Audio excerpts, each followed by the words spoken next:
Hello friends, my name is Anant Kumar Tiwari. मेरा नाम अनंत कुमार तिवारी है और हम 11th क्लास की अकाउंटेंसी का सब्जेक्ट ऑफलाइन कई सालों से पढ़ा रहे हैं, 10-12 सालों से। अब कुछ बच्चों की रिक्वेस्ट आई कि सर आप ऑफलाइन पढ़ा रहे हो, हमें ऑनलाइन क्लासेस चाहिए, हम घर से आ नहीं सकते हैं। जैसे आप देख रहे हो दिल्ली में इतनी बारिश भी हो रही है, बच्चे आ नहीं पाते हैं तो उसकी क्लासेस हमारी मिस हो जाती हैं। तो बच्चों के सजेशन पे हमने पहली बार ऑनलाइन क्लासेस स्टार्ट कर रहे हैं। और आज इंडिपेंडेंस डे है तो happy Independence Day to all of you. और आज ही के दिन हमने चुना कि भाई आज इंडिपेंडेंस डे, भारत आज आज़ाद हुआ था, तो आज ही के दिन से हम एक नई शुरुआत करें अपने नए चैनल के माध्यम से। ऑनलाइन क्लासेस को हम जारी करने जा रहे हैं।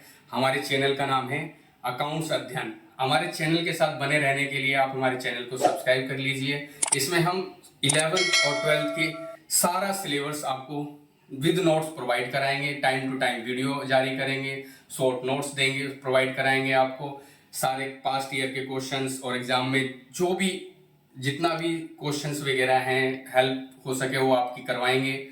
तो आज हम एक छोटे से टॉपिक के साथ आपके साथ स्टार्ट करने जा रहे हैं अपने अकाउंट्स को, जिसका नाम है rules of debit and credit. बच्चों, आप जब 10th पास करके बच्चा जब 11th में आता है तो उसके दिमाग में ये रहता है, वो सुनता है क्लास में डेबिट क्रेडिट, तो उसके दिमाग में आता है ये क्या नई चीजें आ गई, डेबिट क्या होती है, क्रेडिट क्या होती है। तो डेबिट और क्रेडिट क्या है, कब डेबिट होगा, कब क्रेडिट होगा, क्या होता है ये, इन सब चीजों को हम आज आपको इस वीडियो के माध्यम से समझाना चाहेंगे।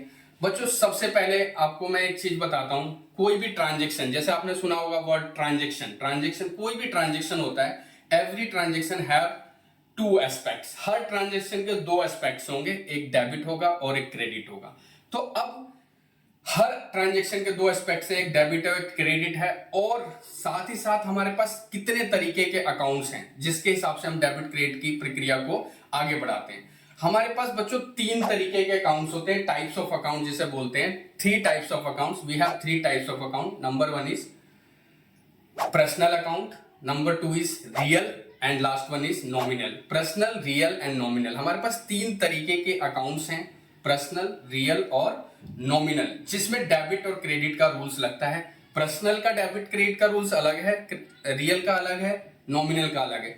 तो सबसे पहले आपको ये आइडेंटिफाई करना पड़ेगा कि पर्सनल किसे कहते हैं, रियल किसे कहते हैं, नॉमिनल किसे कहते हैं। क्योंकि आप रूल तो तभी लगा पाओगे ना जब आपको पर्सनल के बारे में पता होगा, रियल के बारे में पता होगा, नॉमिनल के बारे में पता होगा, क्योंकि सभी के डेबिट और क्रेडिट के रूल्स अलग अलग हैं। अगर बात करें हम पर्सनल की तो पर्सनल में भी 3 तरीके के 3 कैटेगरी हो जाती है हमारे पास। सबसे पहले जैसे पर्सनल में आप देख भी पा रहे हैं, पर्सनल अकाउंट्स में नेचुरल पर्सनल, आर्टिफिशियल पर्सनल और रिप्रेजेंटेटिव पर्सनल, मतलब 3 तरीके। पर्सनल को हमने 3 कैटेगरी में बांट दिया।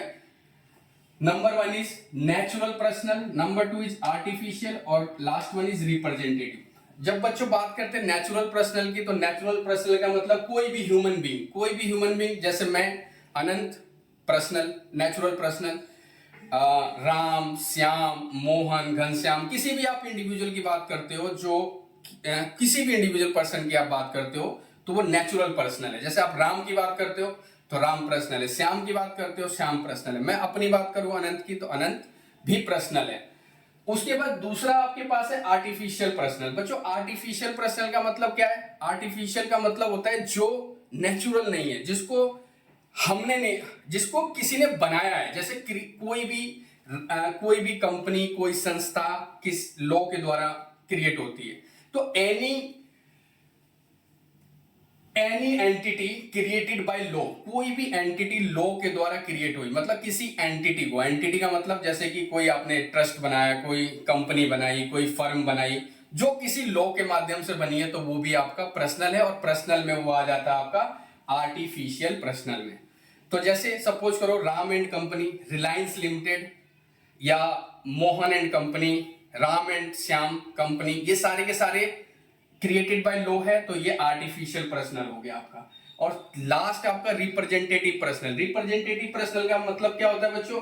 जो किसी को रिप्रेजेंट करे। जैसे मैं आउटस्टैंडिंग की बात करूं, आउटस्टैंडिंग, अब आपने पहली बार वर्ड सुना है आउटस्टैंडिंग का मतलब क्या, वो भी हम आपको आगे धीरे धीरे चलते आगे की वीडियोस में आपको बताएंगे कि आउटस्टैंडिंग का मतलब क्या होता है। पर अभी के लिए आप कोई भी आउटस्टैंडिंग है, कोई प्रीपेड है, तो वो रिप्रेजेंटेटिव हो गया। तो रिप्रेजेंटेटिव मतलब किसी को वो रिप्रेजेंट कर रहा है। तो वो भी आपका क्या हो गया, पर्सनल हो गया। तो बच्चों पर्सनल में 3 कैटेगरी हो गई। सबसे पहले नेचुरल, आर्टिफिशियल और रिप्रेजेंटेटिव। जब आप नेचुरल की बात करेंगे राम श्याम मोहन, नेचुरल। रिप्रेजेंटेटिव की बात करोगे आप, तो रिप्रेजेंटेटिव का मतलब किसी को रिप्रेजेंट कर रहा है, जैसे कि कोई आउटस्टैंडिंग रेंट है, आउटस्टैंडिंग सैलरी है, प्रीपेड रेंट है, प्रीपेड सैलरी है, जो किसी पर्सन को रिप्रेजेंट कर रहा है। जैसे outstanding salary, prepaid rent, prepaid salary, ये किसी को रिप्रेजेंट कर रहा है, तो ये रिप्रेजेंटेटिव अकाउंट है। और तीसरा हो गया हमारे पास आर्टिफिशियल पर्सन। आर्टिफिशियल पर्सन का मतलब क्रिएटेड बाय लॉ, जो किसी लॉ के द्वारा उसको बनाया गया है। जैसे कि आपने एक रिलायंस लिमिटेड कंपनी बनाई, तो रिलायंस लिमिटेड को क्या as per the companies act 2013 उसको क्रिएट किया गया। तो कंपनीज एक्ट के हिसाब से किसी कंपनी का क्रिएशन किया गया, कंपनी को बनाया गया, तो रिलायंस लिमिटेड आपकी कौन सी हो गई, आर्टिफिशियल पर्सनल। तो आपको अभी ये तो पता चलेगा कि पर्सनल अकाउंट बोलते हैं किसने, मतलब पर्सनल आइडेंटिफाई कर पा रहे हो कि पर्सनल है क्या। Ram Shyam Mohan Ghanshyam, Ram and company, Shyam and company, outstanding salary, prepaid salary, ये सारे के सारे क्या है आपके पर्सनल है। अब इसमें आपका रूल क्या लगेगा, पर्सनल अकाउंट को सबसे पहले आपने पहचान लिया कि पर्सनल है क्या। अब आप पर्सनल का रूल लगाओगे, तो पर्सनल का रूल, पर्सनल क्या बोलता है, डेबिट द रिसीवर और क्रेडिट द गिवर। मतलब सिंपल सा रूल है। सबसे पहले तो आपको आइडेंटिफाई करना है कि पर्सनल है क्या। और जब आपने आइडेंटिफाई कर लिया कि पर्सनल है क्या, तो उसमें रूल लगा दो, debit the receiver, credit the giver. Receiver को डेबिट करना है और क्रेडिट करना है आपको गिवर को। अब पर्सनल की बात खत्म होगी, अब आपके पास दूसरा अकाउंट आता है रियल। जैसे रियल के साथ आप देखो कोई भी एसेट्स और प्रॉपर्टी, जो भी एसेट्स और प्रॉपर्टी है वो रियल है। एसेट्स और प्रॉपर्टी जो सारी हैं वो रियल है। अब बच्चों आइडेंटिफाई करना पड़ेगा, आपको पहचानना पड़ेगा कि आपके लिए एसेट्स है क्या। एसेट्स का मतलब आप बिल्डिंग की बात करें, बिल्डिंग एसेट्स है। आप फर्नीचर की बात करें, फर्नीचर एसेट्स है। लैंड एसेट्स है, कोई आपकी मशीनरी है, एसेट्स है। आप जिस मोबाइल फोन से इस वीडियो को देख रहे हैं वो मोबाइल फोन आपके लिए एसेट्स है। आप जिस फर्नीचर में बैठे हो वो फर्नीचर एसेट्स है। आपके अगल बगल में आप देखोगे बहुत सारी चीजें हैं जो एसेट्स हैं। एसेट्स का मतलब होता है जो लॉन्ग टर्म बेनिफिट के लिए हमारे बिजनेस में यूज हो रही है। Furniture assets, land, building, plant, furniture, ये सारे के सारे आपके एसेट्स हैं। कैश भी आपके लिए एसेट्स है, क्योंकि कैश भी एक तरीके की एसेट्स ही है। तो बच्चों आपने रियल अकाउंट को पहचानना तो बहुत ही आसान है। मतलब सर एसेट्स और प्रॉपर्टी, आपको ये पता है कि ये एसेट्स और प्रॉपर्टी के बारे में आपको पता है, तो वो रियल है।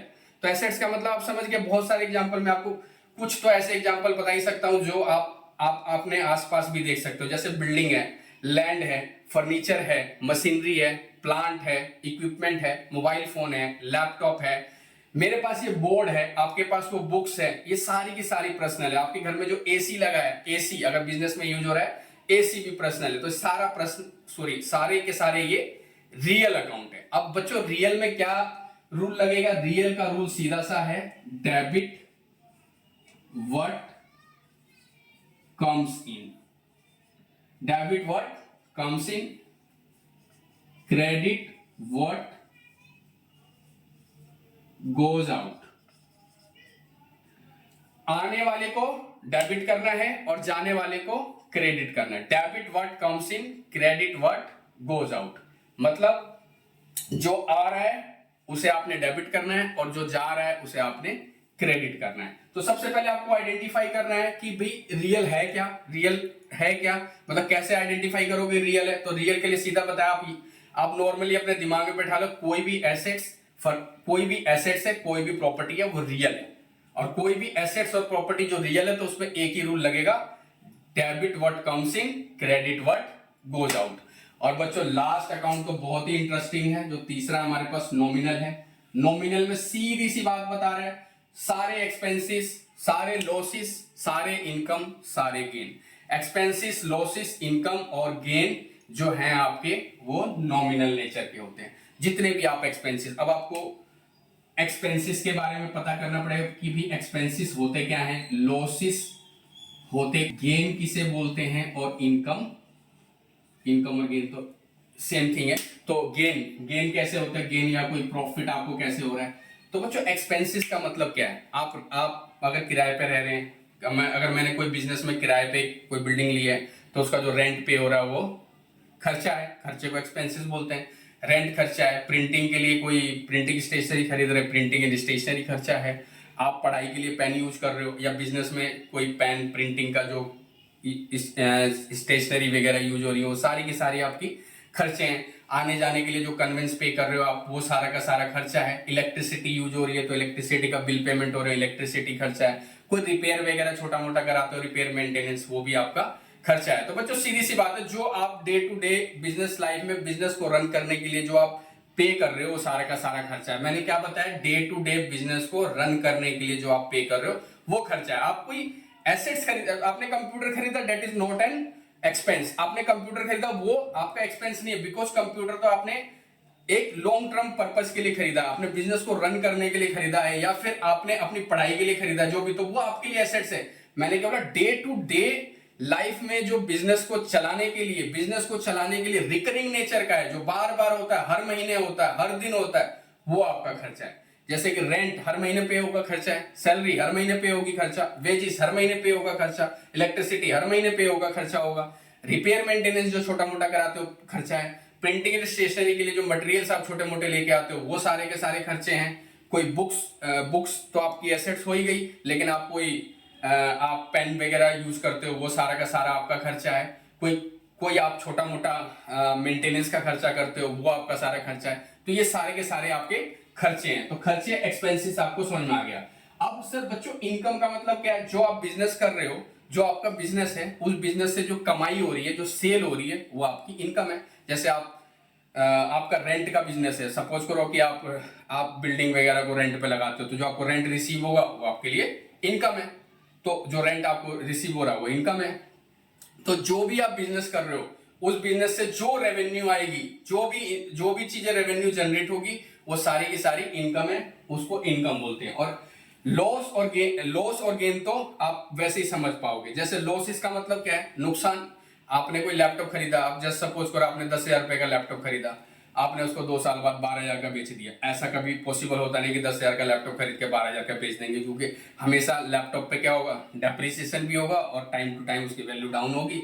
तो डाउन होने के हिसाब से उसकी वैल्यू अल्टीमेटली कम ही आएगी। पर मैंने सपोज करो 10,000 रुपए का लैपटॉप ने 12,000 में बेच दिया, तो 2,000 रुपए का मुनाफा हुआ, तो वो आपका गेन हो गया। लेकिन आपने 10,000 रुपए का लैपटॉप लिया और आपने उसको 8,000 में बेच दिया, तो 2,000 रुपए का बच्चों क्या हो गया? लॉस हो गया। तो लॉस हो गया, तो वो आपका लॉस है। अब इसमें क्या रूल लगाओगे बच्चों? नॉमिनल में, नॉमिनल का रूल और सिंपल है, डेबिट ऑल एक्सपेंसेस और लॉसेस। सारे एक्सपेंसेस और लॉसेस को आप डेबिट करेंगे, और क्रेडिट ऑल इनकम और गेन, इनकम और गेन को आप क्रेडिट करेंगे। तो हम आपको एक समराइज करके बताना चाहते हैं कि भाई ये तीनों अकाउंट हैं क्या। आपको बहुत कम टाइम में 2 मिनट में आपको ये रिवाइज कराते हैं कि ये टाइप्स ऑफ अकाउंट होते क्या हैं, और इसमें डेबिट क्रेडिट का रूल्स कैसे लगता है। तो बच्चों सबसे पहले आप समझ लो, आपके पास 3 तरीके के अकाउंट है, पर्सनल, रियल और नॉमिनल। अभी आप 3 ही समझ लो, पर्सनल, रियल और नॉमिनल, और तीनों के अलग अलग डेबिट क्रेडिट के रूल्स दिए हुए। पर्सनल का रूल है debit the receiver, credit the giver. Personal का क्या रूल है? Debit the receiver, credit the giver. Real का क्या रूल है? Debit what comes in, credit what goes out. आने वाले को डेबिट करो, जाने वाले को क्रेडिट करो। और नॉमिनल में क्या है बच्चों? सारे खर्चे, सारे लॉसेस डेबिट होंगे, सारी इनकम और सारे गेन क्रेडिट होंगे। तो आपको ये तो समझ में आ गया कि पर्सनल का मतलब debit the receiver, credit the giver, और आपको रियल का भी समझ में आ गया, debit what comes in, credit what goes out.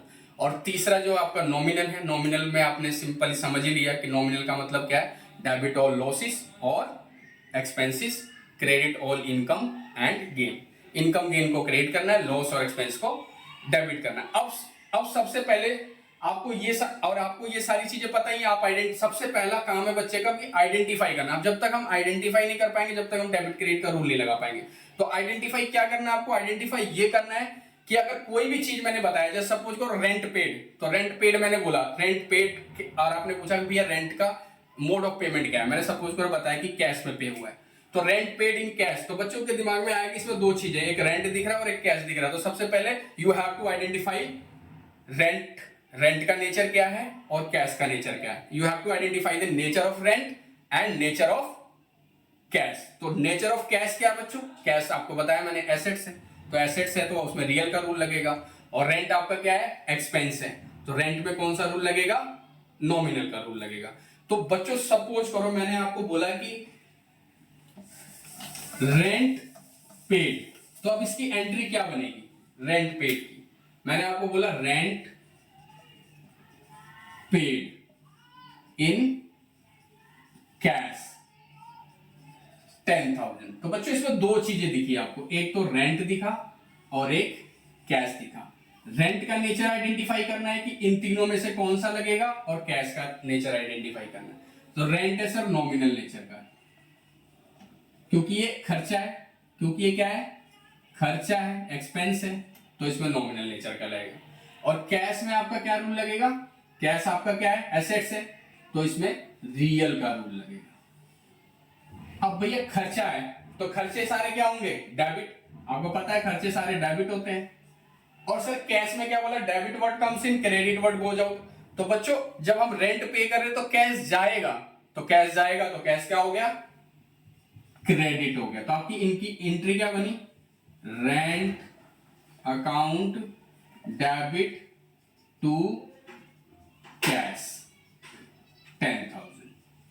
बहुत सिंपल है, आपने एंट्री बना दी। अब आपको याद थोड़ी करना है कि भाई rent account debit to cash, याद थोड़ी करना आपको, तो बस याद कुछ नहीं करना आपको, तो सिर्फ ये समझना है कि ये पर्सनल है, रियल है, नॉमिनल है। आपको पता चल गया कि पर्सनल, रियल और नॉमिनल है, आपको रूल पता ही है। पर्सनल का रूल है debit the receiver, credit the giver. Real का रूल है debit what comes in, credit what goes out. और नॉमिनल का रूल है all expenses losses are debit, all incomes and gains are credit. तो आपने जैसे ही देखा, मैंने बोला रेंट पेड, आपके दिमाग में आ गया भैया रेंट पेड, रेंट तो नॉमिनल नेचर का है, और नॉमिनल नेचर में बोलता है कि सारे के सारे खर्चे डेबिट होंगे, और कैश जो है आपका रियल नेचर का है, और रियल नेचर बोलता है debit what comes in, credit what goes out. आने वाले को डेबिट करो, जाने वाले को क्रेडिट करो। भैया रेंट पे कर रहे हैं तो कैश जा रहा है, तो कैश जा रहा है तो कैश क्रेडिट हो गया। अब सपोज करो मैं आपको एक छोटा सा और एग्जांपल लेता हूं कि cash received from Ram 10,000, 10,000 Ram से मिला। तो 10,000 राम से मिला, सबसे पहले आपके दिमाग में क्या चीज आनी चाहिए, सबसे पहले आपके दिमाग में यह बात आनी चाहिए कि सर इसमें कौन कौन से नेचर ऑफ अकाउंट हैं, पर्सनल, रियल और नॉमिनल के ढूंढते हैं इसमें। चलो जी, एक मिल गया मेरे को राम और दूसरा मिल गया मेरे को कैश। कैश हो गया आपका रियल और राम हो गया आपका नॉमिनल। अब फिर इसमें रूल लगाओ, राम हो गया आपका पर्सनल,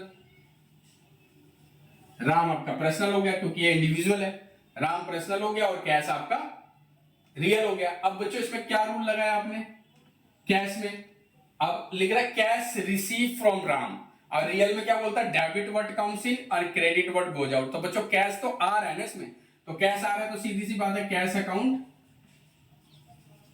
डेबिट टू, कैश तो डेबिट हो गया क्योंकि कैश रियल है और कैश आपके पास आ रहा है, डेबिट व्हाट कम्स इन। और क्रेडिट व्हाट गोज आउट, दूसरा नेचर क्या आपके पास, राम का नेचर है, तो राम क्या है, पर्सनल है, पर्सनल का रूल क्या है, debit the receiver, credit the giver. तो आपने बोला कैश रिसीव फ्रॉम राम, तो राम से पैसा आपने लिया, तो राम इज द गिवर और रिसीवर। कौन है राम, राम से पैसा लिया है, तो debit the receiver, credit the giver. Ram giver है, राम ने आपको पैसा दिया है, तो आपको राम ने पैसा दिया है तो आपने कर दिया टू राम 10,000। बहुत सिंपल है, इसको डेबिट क्रेडिट के रूल्स को समझने के लिए बहुत सिंपल है। सबसे पूरा का पूरा बच्चों ये सारा का सारा बेस आपका इसी 3 अकाउंट्स पे टिका हुआ है, जो आपको गोल्डन रूल ऑफ अकाउंटिंग, ये बेस है। आपको सब हर जगह आपको सारी की सारी एंट्रियों का ये आपको हमेशा एंट्रियां होंगी, लेजर्स होंगे, जो भी आप बनाओगे हर जगह आपको जर्नल एंट्री की जरूरत पड़ेगी। और जर्नल एंट्री को सीखने का सबसे सिंपल तरीका है आपको गोल्डन रूल ऑफ अकाउंटिंग को समझना। इसके साथ साथ एक और भी है, एसेट्स लायबिलिटी रूल भी है, जो हम आपको नेक्स्ट वीडियो के माध्यम से आपको बताएंगे। ये तो एक है ही है, इस तरीके से आप कर ही सकते हो। एक दूसरा रूल भी है जिसके हिसाब से विदाउट गोल्डन रूल के अलावा भी आप एसेट्स लायबिलिटी इनकम गेन के माध्यम से भी उनके अकाउंट्स को समझ के भी आप एंट्री को कर सकते हो। उसको भी हम आपको आगे की वीडियो में समझाएंगे कि कैसे जर्नल एंट्री अब पास करनी है आपको। लेकिन आज के लिए हम लोग इसको समराइज करते हैं और समराइज करके आप आज की क्लास को यहीं पे विराम देंगे और नेक्स्ट क्लास में आपको इसके आगे की वीडियो आगे की जो प्रोसेस है उसको समझाएंगे कि और आगे कैसे होते हैं और इनके क्वेश्चन प्रैक्टिस करेंगे, जर्नल एंट्री की प्रैक्टिस करेंगे। तो बच्चों सबसे पहले तो हमारे चैनल के साथ लगे रहने के लिए हमारे चैनल को सब्सक्राइब करना ना भूलिए। हमारे चैनल को सब्सक्राइब कर लिए और जिन बच्चों को कुछ भी डाउट है, कुछ भी चीजें हैं तो आप हम कमेंट बॉक्स में डाल सकते हैं। हम साथ ही साथ जब आपका कमेंट बॉक्स देखेंगे तो आपको उसकी चीजों की रिप्लाई करेंगे। धन्यवाद दोस्तों।